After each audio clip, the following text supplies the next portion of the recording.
Okay, so when we last left off, the author was giving his take so far that he believes that the Aztec language can be traced to Iran. And he believes that it was, you can find similarities to used to translate the Aztec language from the people of Elam, which stunned me because I was like, because I mean, this thing is about Aryans, right? And I'm like, wait a minute, I know you're trying to go here, but Elam, my son and I just went over this not that long ago. It's in the book of Genesis. I don't remember where. I know the name. We'll have to look it up. But yeah, Elam is not the Aryans. I don't think. So that's where he was going with it. He's saying that you can take their language and use it to translate the Aztec language. In his opinion so far. And he pointed out other similarities, that there was the Hindu god Indra is the Aztec god Tacolel, I believe it is. And he was using it as an example the similarities that they line up in a lot of ways. Even then, there's a few things that are semantics. So that was interesting. The other thing I thought was interesting is that he talks about there were different types of Aztecs, right? He said first there was the lighter skinned Aztecs. And no, I'm sorry. Well, I said it wrong. First, it was the dark skinned Aztecs, and later the lighter skinned Aztecs came, right? And I'm like, that reminds me of all those pictographs, right, that they have, where from the Codex books that they have, where there's at least one dark skinned person who's black as tar, and then the rest of them are like yellow or red, and I'm like, or what is with that? And it is interesting. The one that's always jet black, he's always the one wearing the whole Jaguar outfit. I thought that was interesting. But let's pause real quick and look up Elam, because it's not Aryan. If I don't think. So let's see. In the Bible, Elam refers to both a person and a region. Elam, the son of Shem. See, he's not an Aryan. So that's wild, right? The son, if quote unquote, if you're using the language, follow the money, follow the language, that blows away the whole title of the book. Then so far, you can't say Elam. You can use the language of Shem to translate the Aztec language, and your title is that these Aztecs are somehow connected to the Aryans. Right? Son of Shem is listed in the Table of Nations, Genesis 10 and 22, and is considered the ancestor of the Elamites. The region of Elam, located in southwest Iran, is also mentioned in various biblical texts, including Genesis 14, Isaiah, and Jeremiah. The Elamites were a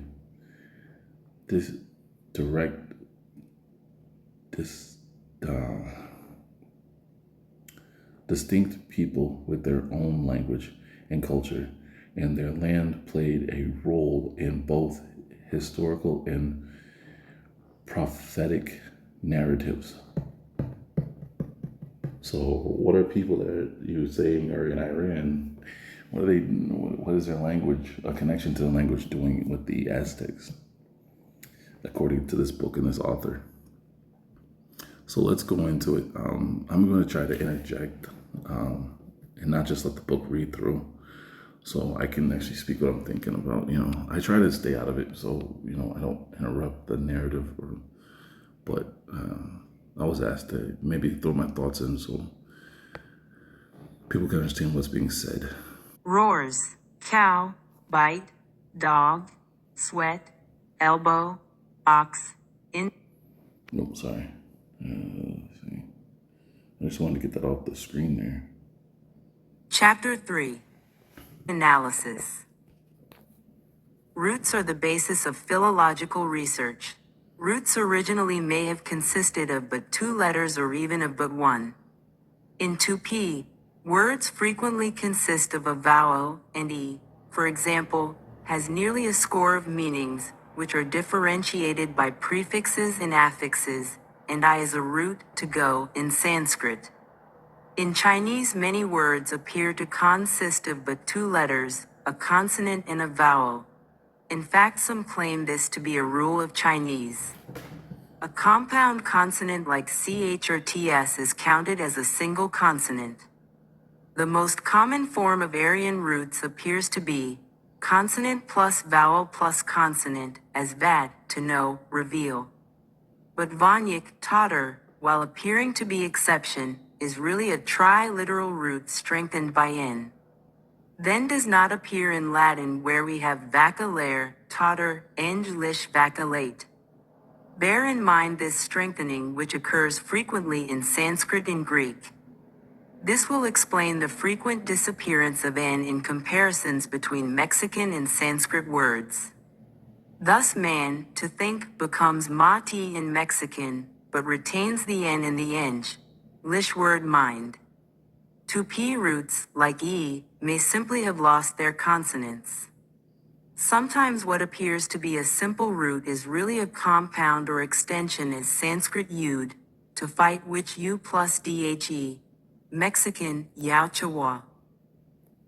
Cow. Very few words may be traced back wholly unmodified for any great period of time, but roots are of great antiquity. I have already mentioned the word gao, cow, as an example from the Sanskrit. But the Greeks. 26. Primitive Aryans of America. 27. Employed bon s, boss. Why was this? Bo may be derived from gao by means of an intermediate parasitic v, gva, but bo may also have been an original root. In Neil Gao we have the root in a compound, blue cow. Bite.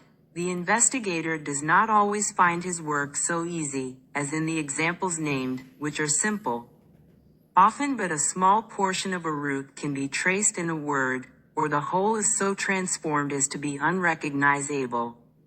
Sometimes only a single letter remains, and some obscure dialect proves the original. For example, German bison, to bite, is in Mexican wic, bad, unfortunate, English, bidden, Sanskrit, bid. This was my first derivation, but I find that forlong derives a word from an old root which appears to be pre-Aryan, bod, bud, bu, Tibetan bo, and Chinese fo. He connects it with Sanskrit Buddha, from bu, to be, exist, hence a created being and specifically an evil spirit, our English bogey. The word was Turanian and is the Russian bog, god, or Iranian baga. He does not explain the intrusion of the guttural G. In Mexican B becomes U, hence Wittic bad, oni, dangerous, are more probably derived from bhu than from bid. This root is wholly distinct from Buddha, the name of the sage. See page 152. Dog. The names cow, sheep, dog are naturally among the oldest in any language, and dog is especially ancient. In all probability, the dog was a companion of man at the very beginning of civilization. He was even a sacred animal. The oldest extant words for dog are formed round a K stem. The Sanskrit name is Sivan, skur sk, the Greek kion, the Latin canis, the German hund, the English is specialized in hound. By reference to the ICF, American in Aryan Phonology. So as you can see, he's just continuing to use an examples to explain the connection he sees between these languages and how the Mexican language can, well, I mean, it's supposed to be Aztec, but he's saying Mexican language. And, because of Lex Will's work, we know the Mexicans are a specific group. That not everybody living in Central America were Mexicans, So I got to pay attention to that when he's talking about the Aztecs and when he's talking about the Mexicans, because he'll end up talking about the gods of the Aztecs, but then he won't refer to them as Aztecs. He'll still refer to them as the Mexicans. So, let's continue. This is a short chapter. He's almost done. 28. No. 28. The Primitive Aryans of America. Chapter Phonology, Gutturals, Eastern and Western. It may be seen that Sanskrit K becomes A in Germanic tongues. This leaves the English word dog out of the discussion, which will be confined to the original word with a K stem. The Mexicans have two words for dog, chichi and itzquintli or isquintli. The latter is the usual Aryan word, but in Punjabi we find kutta. The compound consonant FZ stands for an earlier S, and the I is only a prosthetic glide very common in Zend, Old Persian, and Mexican. TLI is the termination which may always be ignored. Hence the original root may in prehistoric times have been skun instead of kun. The Sanskrit C has a unique value. Derived from an original K, this sound remains K in some tongues and becomes S or shish in others. My object here is twofold. First, to bring my methods of working, in a few examples, so clearly before the reader that he may learn to distinguish disguised forms. Second, to establish the fact that these words of extreme antiquity clearly show the Mexican to be in accord with other Indo-European tongues, or more explicitly an Aryan tongue. Sweat. On the authority of competent scholars, the statement is made that all the Aryan peoples have the common word sweat, which might indicate that the race originated in a warm climate. The Sanskrit root is svid, Greek, eidos, seidos, Latin, suitor, and, curiously enough, these American Aryans of Mexico have the verb alonia, to sweat. If we concede the decay of an introductory senior, then they would be in accord with the Old World members of the family in Svidionia. This is analogous to Primitive Aryans of America. 29. Elbow. Two or more roots may be used as the base of a vocable, verb, or noun. In Sanskrit and Mexican, bare roots may be joined into compound words. The Mexican name for elbow is molietli or molipol. Mol iklimo plus ic plus tl. Mol is the Aryan root mi in Sanskrit, to crush. Latin, mole. Greek, mile, a mill. Anglo-Saxon, meal, and molda, crushed earth. This root also meant mill in the sense of a fight as it does today. The root ink, ik, means to move unsteadily, back and forth in Sanskrit. Omitting a and a as explained, pp. 2697, we have Mexican IC, and molically is the mill mover in a loose scion to the movements of the elbow in grinding on the ancient hand mill. Piddle may be derived from PID, to press upon, or possibly from pies, which in itself means to grind, crush, mill. Molically may also be derived, perhaps more directly, from a vestin merg, rub, wipe. Finally, as an extended root, molic TLI may be derived from MRJ, to rub, to milk. These ideas are all closely akin. Or, the word or originally meant ball, from Sanskrit UKS or bake, the sprinkler. A secondary form was UJ or UG, to wet, from which we get the word hygrometer, an instrument to measure humidity. Latin, uvens, jugvens caelum, the dripping sky. Gothic, ausa, a bowl, hence English, ox, German, oxy. The old Aryans also employed this word as embodying the idea of virility, power. The Mexican is oquichly, male. It will be remarked that this latter word expands the root into two syllables, okiuik, okish, instead of the Sanskrit uks, and a similar strengthening of roots also occurs in Zend. Oquichly in Mexican is the sign of the male gender as Oquich Mazato, a buck, Ahua Mazato, a doe. See Talman, Old Persian inscriptions. Indra, the name of a Vedic god, has never been satisfactorily derived. I offer the following solution. The Mexican particle in has practically the force of the article the. It is always independent or detachable in Mexican and had the same use in Old Persian. Hence Indra may be analyzed. Indra, the draw. It remains to find the special meaning of draw which does not concern us here. The Mexican god Tlaloc is certainly Indra, since in Sanskrit Indraloka means Indra's place, that is, heaven. Tlaloc is plainly, in Tla Lok, god of the terrestrial paradise, the giver of rain, so was Indra and patron of farmers. Tlaloc is no doubt a transfer meaning from place to lord of the place. Tlaloc was the only Mexican god who had a court. The instrument of his vengeance was the thunderbolt, all of which suggests Indra. Analysis. It is sometimes not easy to determine the root in long compound words such as occur in most Indian languages. For example, Navlazochniats means, my beloved and honored friend, of which knows the pronoun my. Tlazo is clipped from flazogla, love. I see nint li, friend, becomes, by elision of I and clipping off the termination fli, simply the mutilated fragment cninh. Tzin, honorable, is reduced to is which combines with e, the sign of the vocative case.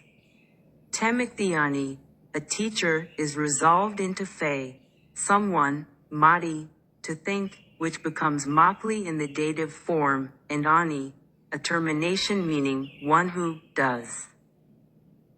See the phrase in Usanak, p. The 8 Tlalocs were beyond doubt the Vedi 8 Lokapili world protectors. So yeah, that was chapter 3, and it was basically just a recap of what he was saying in chapter 2, going into a little bit more detail. Explaining why he thought Indra and Talaka, or however you pronounce their name, are one and the same. How he's figuring that